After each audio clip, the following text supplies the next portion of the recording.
YS Jaganmohan Reddy ముఖ్యమంత్రిగా రాష్ట్ర వ్యాప్తంగా 17 మెడికల్ కాలేజీలని ప్రభుత్వ రంగంలో ఏర్పాటు చేస్తే కూటమి ప్రభుత్వం వచ్చిన తర్వాత వాటిని పీపీపీ మోడల్ అని చెప్పి ప్రైవేటీకరణ చేస్తున్న పరిస్థితి ఉంది. పేద ప్రజల దగ్గర నుంచి పేద విద్యార్థుల వరకు కూడా తీవ్రంగా నష్టపోయే పరిస్థితి ఉందని వైఎస్ఆర్ కాంగ్రెస్ పార్టీ గత 2 నెలలుగా కూడా ఆందోళన చేస్తుంది. ప్రజల వద్దకు వెళ్ళింది, కోటి సంతకాల సేకరణ చేసింది. రేపు భారీ ఎత్తున ర్యాలీలు కూడా నిర్వహించబోతున్నారు. మన దగ్గర వైఎస్ఆర్ జిల్లాకు సంబంధించినటువంటి పార్టీ అధ్యక్షులు రవీంద్రనాథ్ రెడ్డి గారు ఉన్నారు, ఆయనతో మాట్లాడదాం. చెప్పండి సార్, ఏం చేయబోతున్నారు రేపు? ప్రజల నుంచి ఏ విధంగా స్పందన ఉంది? మెడికల్ కాలేజీలు మీరు కోటి సంతకాల సేకరణ ఇట్లాంటివన్నీ కూడా అనేక ఆందోళనలు చేపట్టారు. చంద్రబాబు నాయుడు గారు ఈ 17 నెలల కాలంలో సంపద సృష్టి అని చెప్పి ఈ రకంగా దేశాన్ని రాష్ట్రాన్ని దోచుకునే కార్యక్రమం, అమ్మేసే కార్యక్రమం చేస్తున్నారు. దానికి పరాకాష్ఠగా ఈ మెడికల్ కాలేజీలు అన్నీ కూడా, మెడికల్ కాలేజీలు అయితేనేమి, హాస్పిటల్స్ అయితేనేమి, బీదవాళ్ళకు ఉపయోగపడేటి ఇవన్నీ కూడా చదువుకునేదానికైతేనేమి, ఎంబీబీఎస్ విద్యార్థులకు నిజంగా చాలా దారుణం. ఎందుకంటే జనాభా ప్రాతిపదికగా ప్రతి 10,000 మందికి ఒక డాక్టర్ ఉండాల్సిన అవసరం తప్పకుండా ఉంది. అందుకోసమే జగన్మోహన్ రెడ్డి గారు దూరంగా ఆలోచన చేసి కరోనా అనేది భవిష్యత్తులో ఎప్పుడైనా వచ్చినా, ఇటువంటి మహమ్మారి కరోనా కంటే మించిన ఏదన్నా వచ్చినా కూడా, వైరస్ వచ్చినా దాన్ని ఎదుర్కొనే విధంగా ఈ రాష్ట్ర ప్రభుత్వాన్ని సన్నద్ధం చేయాలి. ఎందుకంటే ఈ రాష్ట్రంలో పెద్ద పెద్ద హాస్పిటళ్ళు లేవు, ఆ టైంలో లేవు. కాబట్టి దానికి ఆ రకమైన పరిస్థితులు కలగజేయాలన్న ఉద్దేశంతో ఒక్కసారి డాక్టర్లు రావాలంటే రారు. అందుకోసమే దానికి ఫెసిలిటీస్ కల్పించే కార్యక్రమంలో భాగంగానే ఇన్ని కాలేజీలు యుద్ధ ప్రాతిపాదికగా, దేశంలో చరిత్ర ఇది. ఏ రాష్ట్రంలోనూ ఇన్ని కాలేజీలు ఒక్కసారి వచ్చిన పరిస్థితి లేదు. 17 మెడికల్ కాలేజీలు అంటే మాటలా, అవి 17 సూపర్ స్పెషాలిటీ హాస్పిటల్ అంటే మాటలా. ఇది ఒక రికార్డ్ అన్నమాట. ఎందుకంటే కేంద్ర ప్రభుత్వాన్ని బతిమలాడో ఇంకోటి చేసో ఏదో మొత్తం పైన ఆ పర్మిషన్లు తీసుకురావడం, ఒక్కసారి అవన్నీ కూడా భూమి పూజ చేయడం, అవన్నీ కూడా మొదలుపెట్టిన పరిస్థితి అన్నమాట. దాంట్లో 7 పూర్తి కావడం జరిగింది. 7 పూర్తి అయిపోయి మిగతాటి కూడా వివిధ దశల్లో ఉన్న పరిస్థితి, 30%, 40%, 80% ఉన్న పరిస్థితి కూడా ఉన్నాయి. దాన్ని మభ్యపెట్టే కార్యక్రమం అంతా చేసి, ఉరువే లేవు, మెడికల్ కాలేజీలు లేవు, కట్టలే లేదని చెప్పేసి మభ్యపెట్టే కార్యక్రమాలు కొన్నాళ్ళు చేసి, దాని తర్వాత అమ్ముకునే కార్యక్రమంలో భాగంగా ఇప్పుడు 4 హాస్పిటళ్లకు, 4 కాలేజీలకు టెండర్లే పిలవడం జరిగింది. ఎందుకంటే ప్రతిపక్షాలు వ్యతిరేకిస్తున్నా, వైఎస్ఆర్ కాంగ్రెస్ పార్టీ వ్యతిరేకిస్తున్నా, సిపిఐ, సిపిఎం, కాంగ్రెస్ ఇవన్నీ కూడా వ్యతిరేకిస్తున్నా, ప్రజలందరూ వ్యతిరేకిస్తున్నా. భయం లేకోకుండా ప్రజలు ఏమన్నా అనుకొని, ఇంకా ఎవరైనా ఏమన్నా అనుకొని వాళ్ళందరూ మళ్ళీ టెండర్కు పిలిచే కార్యక్రమం పూర్తి అయిపోయింది. అది తొందరలో తెరిసే కార్యక్రమం జరుగుతుంది. ఇంకా తెరవలే, ఎందుకంటే ఈ ఉద్యమం జరుగుతోంది, చూద్దామన్న అన్నట్టుగా ఉందన్నమాట. తప్పకుండా దీన్ని అడ్డుకోవాల్సిన అవసరం తప్పకుండా ఉంది. ఎక్కడైనా కూడా ఒక బెల్ట్ షాప్ అంటే 9 లక్షలు 10 లక్షలకు ప్రతి ఊర్లోనూ అమ్మే కార్యక్రమం జరుగుతుంది అన్నమాట.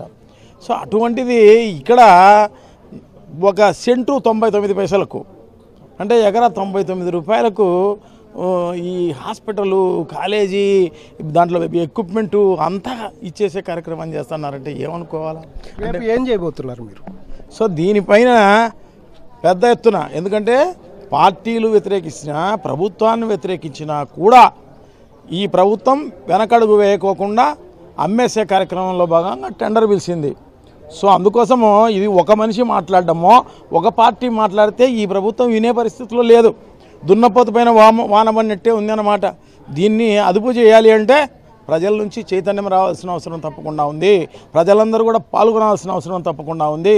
ప్రతి ఒక్కరూ పాల్గొని ఈ ప్రభుత్వాన్ని క్వశ్చన్ చేస్తే అప్పుడైనా ఈ ప్రభుత్వం భయపడుతుందన్న ఉద్దేశంతో జగన్మోహన్ రెడ్డి గారు, మా రాష్ట్ర అధ్యక్షులు, కోటి సంతకాలు చేయించమని చెప్పేసి ప్రజలందరి దగ్గరికి వెళ్ళి వాళ్ళందరితోనే వాళ్ళ పేరు, అడ్రస్సు, ఫోన్ నెంబర్తో సహా దాంట్లో పెట్టి నిజంగా ఇది నిజమైన ఉద్యమాన్ని తీసుకొచ్చే కార్యక్రమం చేయడం జరిగింది అన్నమాట. దానికి కోటి కాదు కదా, ఇప్పుడు ఏ 4 కోట్లో 5 కోట్లో సంతకాలు వచ్చే కార్యక్రమం జరుగుతుంది అన్నమాట. అంటే ప్రజలు, తెలుగుదేశం నాయకులు కూడా, అంటే కరడు కట్టిన తెలుగుదేశం నాయకులు కాదేమో కానీ మామూలు తెలుగుదేశం పార్టీకి సింపథైజర్స్ కూడా ఈరోజు ముందుకొచ్చి పాలిచ్చే ఆవును పోగొట్టుకొని తన్నే గాడిదను దున్నపోతుంది తెచ్చుకున్నాము అన్న ఉద్దేశంతో వాళ్ళందరూ ఇదంతా అన్యాయము, అక్రమము, దారుణం, ఈ రకంగా అమ్ముకోవడము, మా ఆస్తులు అంటే ప్రజల ఆస్తులే, ప్రభుత్వ ఆస్తులు అంటే ప్రజల ఆస్తులే, మా ఆస్తుల్ని ఇంత దారుణంగా పైసలకే అమ్మే కార్యక్రమం చేస్తున్నాడు. ఖచ్చితంగా వ్యతిరేకిస్తామని చెప్పేసి ప్రజలందరూ కూడా ఇంట్లో ఎంతమంది ఉంటే అంతమంది చేసే కార్యక్రమం తెలుగుదేశం పార్టీ సింపథైజర్స్ ఇంట్లో నుంచే జరుగుతున్నాయి. సో అందుకోసమే ఈరోజు మేము కోటి సంతకాలు అనుకుంటే 4-5 కోట్ల సంతకాలు వచ్చే కార్యక్రమం జరుగుతుందన్నమాట. సో అందుకోసమే దాంట్లో భాగంగానే రేపు పెద్ద ఎత్తున ర్యాలీ జరుగుతోంది. మరి పోలీసులు ఎంత మాత్రం అలౌ చేస్తారో ఏమో లేదో కానీ నిజంగా భూమి దద్దరిల్లే విధంగా ఈ ర్యాలీలు జరిగే కార్యక్రమాలన్నీ కూడా నియోజకవర్గ స్థాయిలో అంటే కాన్స్టిట్యున్సీ హెడ్ క్వార్టర్స్లో అన్ని చోట్ల ర్యాలీలు చేసి ఈ ప్రభుత్వానికి అధికారుల ద్వారా డిమాండ్ నోటీస్ ఇచ్చే కార్యక్రమం ఇనిషియల్గా చేసే కార్యక్రమం జరుగుతుంది. రేపు నవంబర్ 23వ తారీఖు గవర్నర్ గారికి జగన్మోహన్ రెడ్డి గారి ఆధ్వర్యంలో ఇచ్చే అంటే కలిసి వచ్చే ప్రజా సంఘాలు కలిసి వచ్చే పార్టీలతో కలిసి ఆయన మన గవర్నర్ గారికి డిమాండ్ నోటీస్ ఇచ్చే కార్యక్రమం జరుగుతుంది. ఇప్పటికైనా ఆపండి అని చెప్పేసి గట్టిగా డిమాండ్ చేసే కార్యక్రమం జరుగుతుంది. ఒకవేళ ఈ డిమాండ్ కూడా చంద్రబాబు నాయుడు పెట్టి అది ముందుకెళ్ళే కార్యక్రమం జరిగితే అమ్మేసే కార్యక్రమం జరిగితే ఖచ్చితంగా వైఎస్ఆర్ కాంగ్రెస్ పార్టీ ప్రజల పక్షాన ముందుండి అది ఆపేంత వరకు కూడా పెద్ద ఎత్తున పోరాడుతుంది అని చెప్పేసి తెలియజేసుకుంటున్నాం. మన దగ్గర మాజీ డిప్యూటీ సీఎం అంజద్ బాషా గారు ఉన్నారు. ఆయనతో కూడా మాట్లాడుతూ చెప్పండి, రేపు మీరు భారీ ఎత్తున ర్యాలీ తలపెట్టారు. ఈ ర్యాలీకి యూత్ నుంచి కానీ ప్రజల నుంచి ఏ విధమైనటువంటి స్పందన?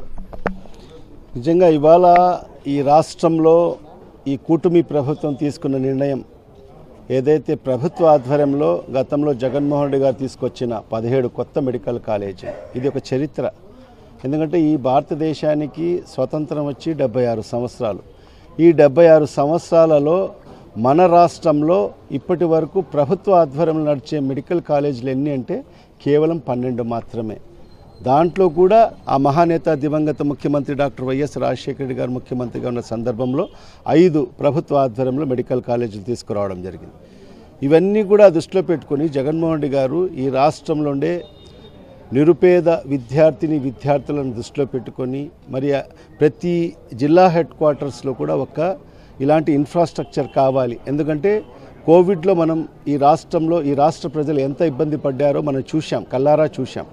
అలాంటి పాండమిక్ సిచ్యువేషన్లో కూడా భవిష్యత్తులో ప్రజలు ఇబ్బంది పడకోకూడదంటే మరి ఇలాంటి ఇన్ఫ్రాస్ట్రక్చర్ అనేది ప్రతి జిల్లా హెడ్ క్వార్టర్లో ఒకటి ఉండాలి.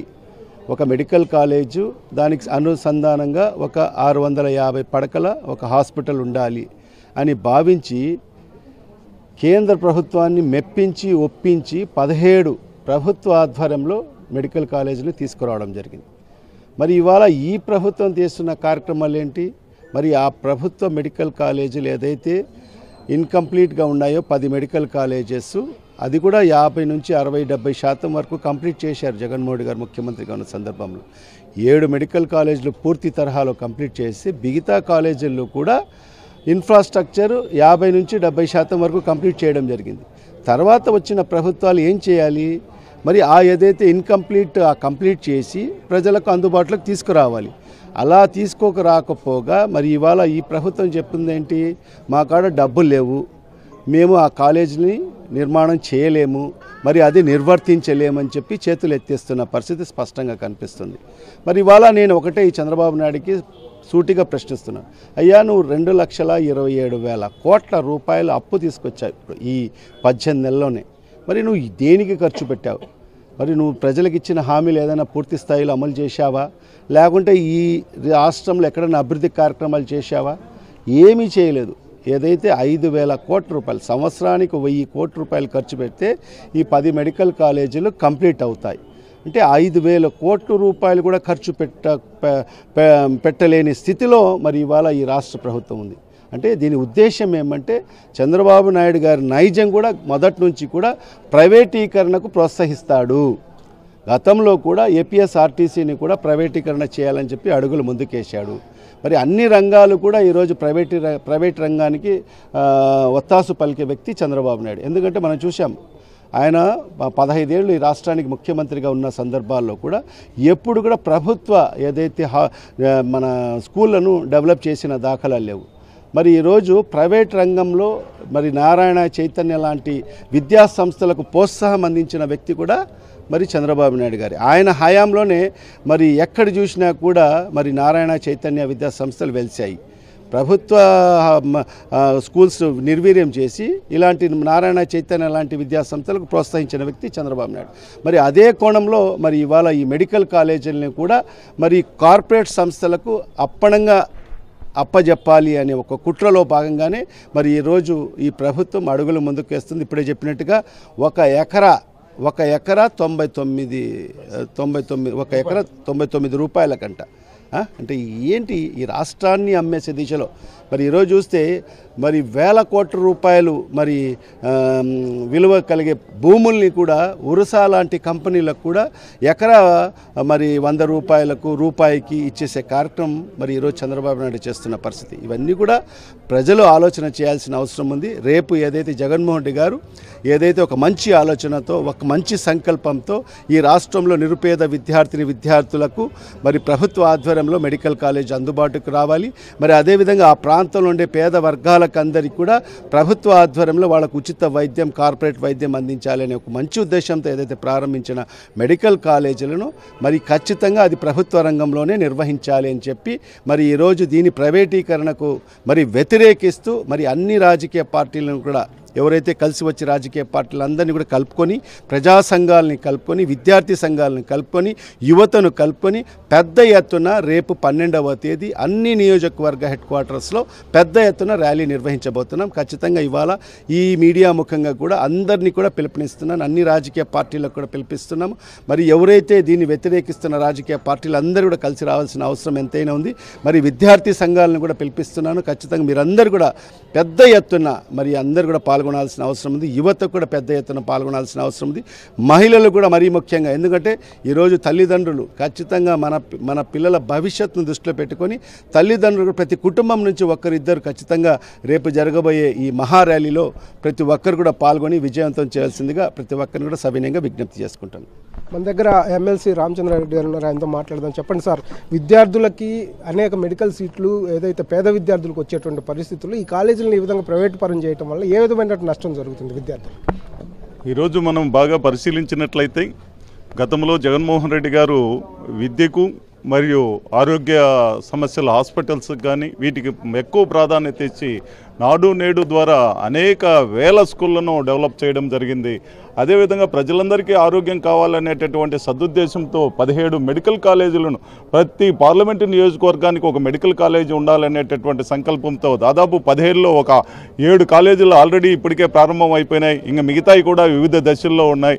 వీటిని అన్నిటిని కూడా అంటే జనాభా పెరుగుతున్న కొద్దీ వైద్యులు కూడా అవసరం ఉంటుంది. పేద విద్యార్థులందరూ కూడా విద్యాపరంగా డెవలప్ కావాలనేటటువంటి సదుద్దేశంతో గత ముఖ్యమంత్రి జగన్మోహన్ రెడ్డి గారు సంకల్పిస్తే ఈరోజు ఉన్నటువంటి చంద్రబాబు నాయుడు వీటిని అన్నిటినీ నిర్వీర్యం చేసి ప్రైవేటు సంస్థలకు అప్పజెప్పాలనేటటువంటి ఏ నారాయణ విద్యా సంస్థలకో లేకపోతే అపోలో వాళ్లకు ఈ విధంగా కార్పొరేట్ వాళ్లకు తక్కువ రేట్లో ప్రైవేటీకరణ చేసి ప్రజలందరినీ ఇబ్బంది పెట్టాలి. అసలుకు విద్యకు కానీ తర్వాత ఈ ఆరోగ్య సమస్యలు ఆరోగ్యపరంగా వచ్చేటటువంటి పేద ప్రజలకు ఆరోగ్యానికి దూరం చేయాలనేటటువంటి సంకల్పంతో ఈ ముఖ్యమంత్రి పయనిస్తున్నాడు. ఇది మంచి పద్ధతి కాదనేటటువంటి ఉద్దేశంతోనే ఈరోజు మా నాయకుడు జగన్మోహన్ రెడ్డి గారు ఇచ్చిన పిలుపు మేరకు 1,000,000 సంతకాల ఉద్యమం బలవంతంగా చేయాల, వాళ్ళకై వాళ్ళే స్వచ్ఛందంగా ఇది తప్పు అని ప్రజలందరూ కూడా వచ్చి పేపర్ తీసుకొని సంతకం పెట్టే కార్యక్రమం జరిగింది. ఇది చాలా ఆనందకరమైన విషయం. ప్రజల్లో ఎంత వ్యతిరేకత ఉంది అనేది ఈ సంతకాల రూపంలోనే మాకు అర్థమైంది. సందులో పోతా ఉంటే వాళ్ళే పిలిచి ఇది తప్పు అని చెప్తున్నారు. కాబట్టి ఈ విధానము మనం ప్రజల్లో నుంచి వస్తున్నది కాబట్టి దీని అంతటిని కూడా ఈ చంద్రబాబు నాయుడుకు తెలియజేయాలనేటటువంటి ఉద్దేశంతో 175 నియోజకవర్గాల్లో కూడా రేపు ఉదయం భారీ ఎత్తున అందరినీ కలిసి వచ్చేటటువంటి నాయకులందరినీ కలుపుకొని ప్రజలందరినీ కలుపుకొని భారీ ఎత్తున ర్యాలీ చేయబోతున్నాం. దానికి కూడా స్పందించకపోతే ముందు చేసేటటువంటి కార్యక్రమాలన్నీ కూడా ఎక్కువగా చేస్తామని, ఈ ప్రైవేటీకరణ ఆగేంత వరకు కూడా మా ఉద్యమం ఆగదని తెలియజేస్తున్నాం. రేపు అన్ని నియోజకవర్గ కేంద్రాల్లో, జిల్లా కేంద్రాల్లో కూడా పూర్తి స్థాయిలో ఆందోళన చేస్తాం, అన్ని కలిసి వచ్చే అన్ని వర్గాలను కూడా కలుపుకొని ముందుకు వెళ్తామని చెప్తున్నారు. ప్రైవేటీకరణ కనుక నిలిపివేయకపోతే భవిష్యత్తులో మరింతగా ఆందోళనలు ఉధృతం చేస్తామని కూడా నాయకులు చెప్తున్న పరిస్థితి అయితే ఉంది.